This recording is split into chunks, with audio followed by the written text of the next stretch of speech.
తెలియదు, కానీ నాకు రోజులు గడిచే కొద్దు ఆ లోపల ఫాస్ట్గా రైలు పరిగెత్తినట్టు అనిపిస్తుంది.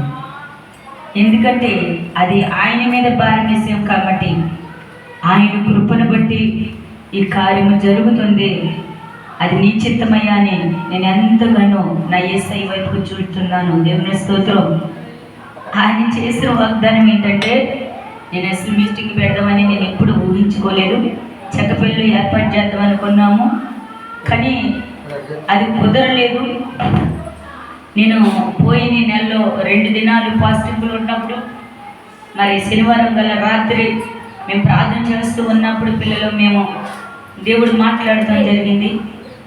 అదే కాక దేవుడు నాకు ఇచ్చిన వాగ్దానం, 5 దినములు కూడా నువ్వు అన్నపానములు పట్టుకోకుండా నువ్వు నా గ్రౌండ్లో నిలబడాలనే వాగ్దానం చేశారు. హల్లెలూయా.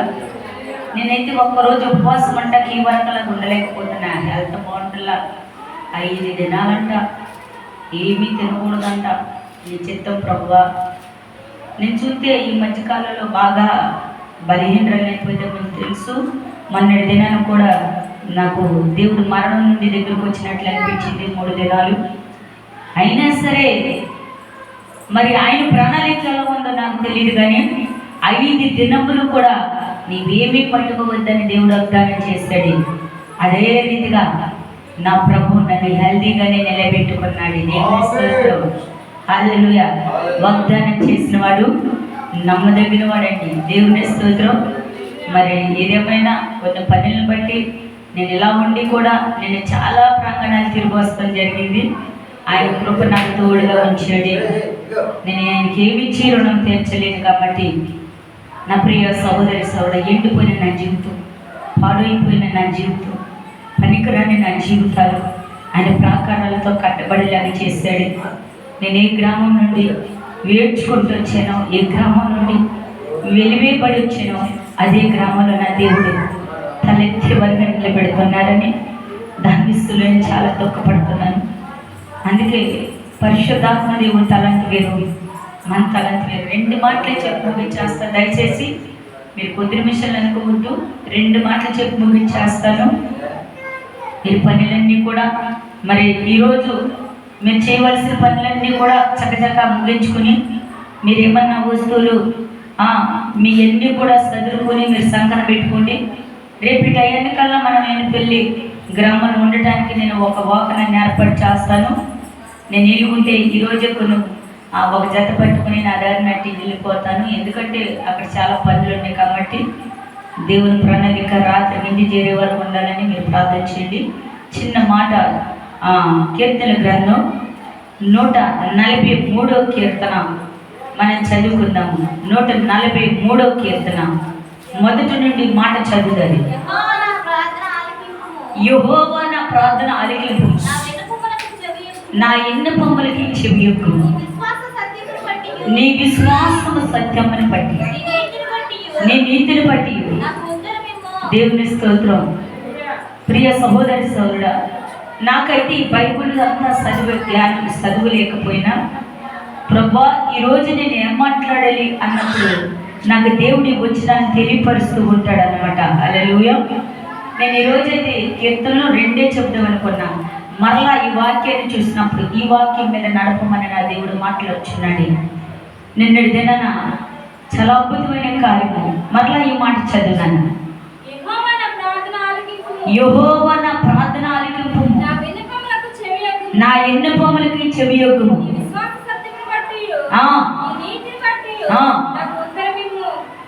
నిన్నటి దినాన నేను ఇది నా మందిరంలో మాట్లాడవలసిన మాట. ఎందుకు ఉన్న 2-3 నా సాక్ష్యాన్ని పంచుకోవాలి. నేను ఈ మీటింగ్కి నిలబడినప్పుడు నా దగ్గర చిల్లి గవ్వకూడదు. నేను దేని నిమిత్తానో ఒక చాటి తెచ్చుకున్నాను. దాని నిమిత్తాన తర్వాత చూద్దారులే అని దానికి పాంప్లెంట్లు కొట్టడం జరిగింది. అయ్యగారు అన్నారు కదా, సిల్లి గవ్వ లేదు చేతులు, మీటింగ్లను ఏర్పరిచావు, ఇది ఎలా సాధ్యము, ఇది ఎలా జరిగేది అని అన్నారు. గమనించండి మాట, దేవుడు చేసిన సత్యం. నేనైతే నా చిత్తం కాదు, నేను ఏర్పాటు చేయలేదు, దేవుడి చిత్తం. ఒకటే అన్నా, నేను బయటికి వెళ్ళి కళ్ళచేతులు మొహం కడుక్కుని లోపలికి వచ్చి బలిపీఠం మీద కూర్చుని, ఇది నా చిత్తం కదయ్య గారు, దేవుడు చేసిన కార్యం దేవుడే చేస్తాడే అని వచ్చి, ఎక్కడ లేని దుఃఖం వచ్చి నిలబడలేక గోడ పట్టుకుని ఈజీగవలే ఏడుస్తూ ప్రారంభించాను.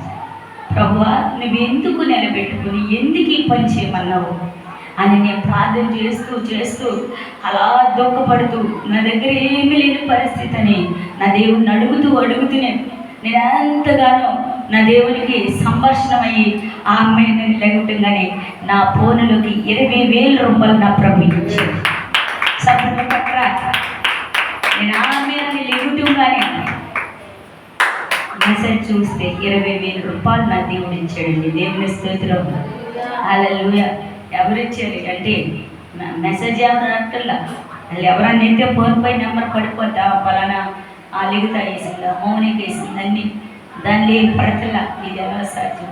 నేను అంతా జుట్టు పీక్కున్నా, ప్రభా ఇది నీ చిత్తమే, ఇది ఎలా సాధ్యం అన్నప్పుడు నాకు హైదరాబాద్ నుండి తెలిసిన ఒక వ్యక్తి యవనస్తురాలు స్క్రీన్ షాట్ లాగి 20,000 ఫోన్ పే చేసేనని పెట్టింది. గట్టిగా చెప్పండి. అది దేవుడు ఆశ్చర్యమైన కార్యక్రమం. ఒక దినాన 40,000 రూపాయలు కానికేస్తుందండి. కనీసం ఇప్పుడు మన మందిరానికి రాల కేవలం చిన్న ప్రార్థన, దేవుని స్తోత్రం. మన ద్వారా ఏమీ పొందుకోలేము. 2-3 సార్లు నేను ఆ ప్రాంగణానికి వెళ్ళి నేను ప్రేయర్ చేశాను. వాళ్ళ ప్రాకారాలు కట్టబడి వాళ్ళ అమ్మగారు వ్యాపారంలో నష్టపోయారు లక్షలాది కొలది. నేను ఆ గ్రామానికి పాలకొల్లు వెళ్ళినప్పుడు ప్రార్థన చేస్తే దేవుడు మాట్లాడాడు. మరలా 100 మంది వర్కర్స్ రాబోతున్నారని చెప్పినప్పుడు అదే నెలలో 100 మంది వర్కర్స్ పనివారు మరలా దేవుడు సమకూర్చాడంట. దేవుని స్తోత్రం. ఊహించలేని కార్యం. మన దగ్గర ఎంతో మంది ఎన్నో మేలు పొందుకొని అద్భుతాలు చూసి చనిపోయిన వాళ్ళు లెగిసి ఎన్నో కార్యాలు చేసుకున్న వాళ్ళు సిల్లిగా వేస్తానికి వెనకడిగేసరి మన దగ్గర ఏ మేలు పొందుకోకపోయినా నా దేవుడు ఆశ్చర్యమైన కార్యాలు చేశాడు. దేవుని స్తోత్రం. ఆ రోజు దేవుడు మాట్లాడాడు, నేను 2 వ్యక్తులు లేపుతాను, ధైర్యంగా వెళ్ళు అన్నాడు. ప్రియ సహోదరి సోదరు, కృంగిపోవటానికి వీలు లేదన్నాడు. దేవుని స్తోత్రం. తిరుగు మనసు కలిగి ఉండటానికి వీలు లేదన్నారు. మనం ఎవరినైతే ఆరాధిస్తున్నామో ఘనమైన వాడిని మనము ఆరాధిస్తున్నాము. దేవుని స్తోత్రం. ఆయన సిగ్గుపరిచే దేవుడు కాదు, అవమానపరిచే దేవుడు కాదు, వేదన చేసే దేవుడు కాదు. హల్లెలూయా. నేనేమని పెళ్ళి వెళ్తుందనే ఆ గ్రౌండ్ గురించి మాట్లాడుతుందని ఒకే మాట అండి, గ్రౌండ్ ఇస్తాను, నా వంతుగా సహాయం చేస్తాను. గట్టిగా చెప్పకూడదు. ఎస్పీకి తెలుసండి ఎప్పుడు ఎక్కడ ఎవరిని పైకి లేపాలి. నేను ఏరే పని మీద టీనాక్సపరి మీద ఒక ఇంటికి వెళ్ళి ప్రేయర్ చేశాను. ఆ పేద ఎదవరాలు, భర్త లేడు, పిల్లలు పోషించుకోవాలి. ప్రేయర్ చేసి వెనక్కి తిరిగా. ఎన్ని రోజులు మీటింగ్? 2 రోజులు. నా వంతుగా రైస్ కట్టేస్తానన్నమాట. గట్టిగా దేవుని కార్యములు మనకు తెలియకోకనే వెళ్ళిపోతుంటే దేవుని స్తోత్రం. ఇవాళ కళ్ళు తెరపోగానే పొద్దున్నే నా తలకాడకు వచ్చి ఒక ఆమె కూర్చోంది. అమ్మ ఎన్ని రోజులు మీటింగ్ భోజనాలు ఏమన్నా ఉన్నాయి, నా వంతుగా రైస్ కట్టేస్తా. గట్టిగా హల్లెలూయా, హల్లెలూయా. కట్టి కనబడిన కార్యాలు చేయగలవాడే మనం ఆరాధిస్తున్న శక్తిమంతుడు. ఆయన నమ్మితే అద్భుతాలు జరుగునుగా. నేను ఎవరిని కూడా ఇప్పటి వరకే మీరు ఇస్తారా, ఎంత ఇస్తారా అనేది అనలేదు. కానీ నేను వెళ్ళి మాట్లాడి పలానా రోజు మీటింగ్ అంటున్నాను. దేవుని స్తోత్రం. ఎంతో గొప్ప ఆశ్చర్యకార్యం. మన దేవుడు ఇంటింటికి వెళ్ళి చేయి సాపి అడుక్కుని ఇచ్చే దేవుడు కాదండి. అందుకనే మాట కింద చదువున్నాను, నీ సేవకుడితో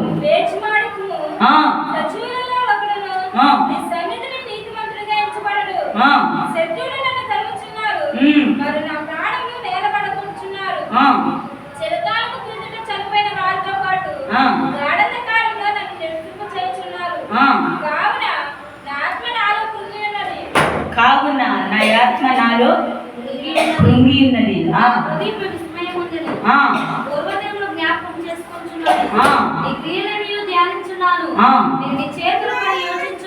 దేవుని స్తోత్రం. ఈ వాక్యం మీకు తెలియదు, లోపల కృంగిపోతున్నా. ఇది నాకు సంబంధించిన వాక్యం.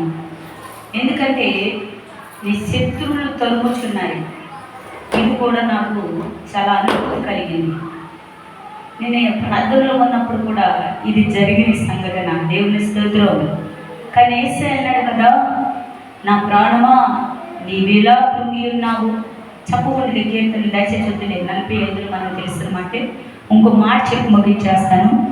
148వ కీర్తన 3వ వచనాన్ని ఒకసారి చదివి. సూర్యచంద్రులా ఆయన స్తుతించు. గట్టిగా చెప్పడం కూడా హల్లెలూయా హల్లెలూయా. ఆకాశంలో సూర్య చంద్ర నక్షత్రములు, ఆకాశంలో ఎగిరే ప్రతి ఒక్క పక్షిరాజు, జీవరాజులు, పాకే పురుగు, అన్ని జలరాజులు, జల సముద్రంలో ప్రతి జీవులు ఆయన గురించి ఆరాధిస్తున్నాయి. కానీ మానవుడిగా మనం ఆయన్ని ఆరాధించలేకపోతున్నాం. దేవుని స్తోత్రం. మీకు తెలియదండి, దేవుడు చేసే చాలా సులువైన కార్యాలు విడిచిపెడుతున్నాం మనం. చిన్న ప్రార్థన ఆకాశం తెరవబడబోతుంది.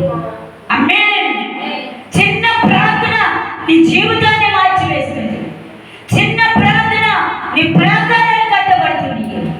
ఆ చిన్న ప్రార్థనకి నువ్వు లోబడలేకపోతున్నావు. ఆ చిన్న ప్రార్థనే నువ్వు అలవాటుగా చేసుకోలేకపోతున్నావు. దేవుని స్తోత్రం. ఈరోజు ఎంతమంది ఈ చిన్న ప్రార్థన చేయలేక నిర్లక్ష్యంగా ఉంటున్నారు. ఈ చిన్న ప్రార్థన పట్టుదల నీకుంటే నీ జీవితంలో ఆనందం కలుగునుగా. ప్రార్థన చేయాలని ఆశపడతావు కానీ పట్టుదలతో ఉండలేదు. అయ్యా ఈరోజు ఎలాగైనా సరే నేను ప్రార్థన చెయ్యాలి అంటాం, కానీ చెయ్యలేని పరిస్థితి. హల్లెలూయా. చేసిన మన నోటి మాట స్వాతంలో ఉండలేని పరిస్థితి. హల్లెలూయా.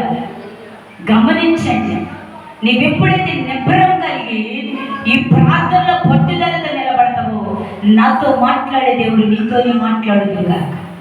ఆశ్చర్యమైన కార్యములు చేస్తుందిగా. పట్టుదల జీవితంలో ఎప్పుడైతే నిలబడతావో నువ్వు సాధించలేదంటే ఏది కూడా లేదు. హల్లెలూయా హల్లెలూయా. ఏడ్చిన చోటనే మనసారా